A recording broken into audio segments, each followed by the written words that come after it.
கூட எச்சரிக்காத மோடி அரசு அமெரிக்காவின் இளைய பங்காளி பெருமையை தூர வீசி எரிந்துவிட்டு இந்தியாவின் மக்களுக்காக தொழில்களை பாதுகாக்க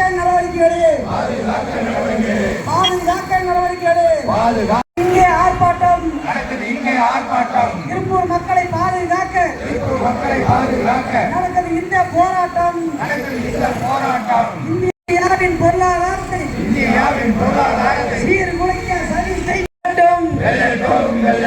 ஒன்றிய அரசே மோடி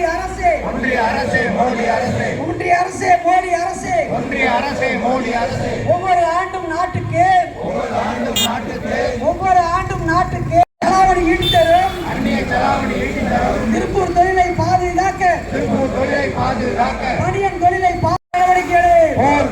நடவடிக்கை என்று முழங்கும் ஆர்ப்பாட்டம் போராட்டம் 15 லட்சம் தொழிலாளர்களுக்கு 15 லட்சம் தொழிலாளர்களுக்கு வாழ்வாதாரமாய் திகழ்கிற குறைந்த விலையில உங்களுக்கு சப்ளை பண்றோம் நம்ம கொடுக்குறாங்க. அப்படி சப்ளை பண்றத வாங்கி யார் பயனடைறாங்க நம்ம புரிஞ்சுக்கணும். நம்மை போன்ற சாதாரண ஜனங்களுக்கு இதனால ஏதாவது பயனடைஞ்சிருக்கா அப்படின்னு கேட்டா எந்த பயனும் கிடையாது. கச்சா எண்ணெயை யார் வாங்குறா? வாங்கி டீலர் வேலை பார்த்தது, வாங்குறதுக்கு பேரம் பேசுறது, உடன்பாடு செஞ்சு கொடுத்தது யாருன்னு கேட்டா அது மோடி அரசாங்கம். மோடி செஞ்சு கொடுத்தாரு. யாருக்கு செஞ்சு கொடுத்தாரு? யாருக்கு வாங்கி கொடுத்தாரு? ரிலையன்ஸ் நிறுவனத்துக்கு வாங்கி கொடுத்தாரு, நயாரா நிறுவனத்துக்கு வாங்கி கொடுத்தாரு. அவர்கள் இருவரும் பயனடையோடுங்கிற ஒரே காரணத்துக்காக அவங்க 2 பேருமே குஜராத்தாங்க. அந்த நிறுவனம் பயனடையோடுங்கிறதுக்காகவே வாங்கி கொடுத்தாரு. பேரம் பேசி பேரம் படிஞ்சு வாங்கி கொடுத்தாரு, குறைந்த விலையில வாங்கி கொடுத்தாரு. இந்த ரிலையன்ஸோ நயாராவோ சாதாரண ஏழை மக்கள் பயனடைய வகையில விலையை குறைக்கிறதுக்கு ஏதாவது பண்ணாங்களா? இல்ல.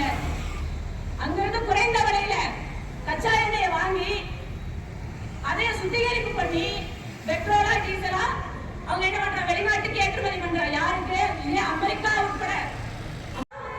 ரிலையன்ஸ் நிறுவனத்துக்கு லாபம், நயாரா நிறுவனத்துக்கு லாபம்.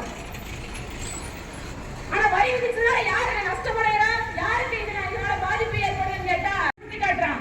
2 விஷயத்தை நீங்க சொன்னதை செய்ய மாட்டேங்கிறான். ஒண்ணு, அங்க இருக்கக்கூடிய விவசாய விளைபொருட்களை இந்தியாவுக்கு அவன் ஏற்றுமதி செய்யறேன்னு சொல்றான்.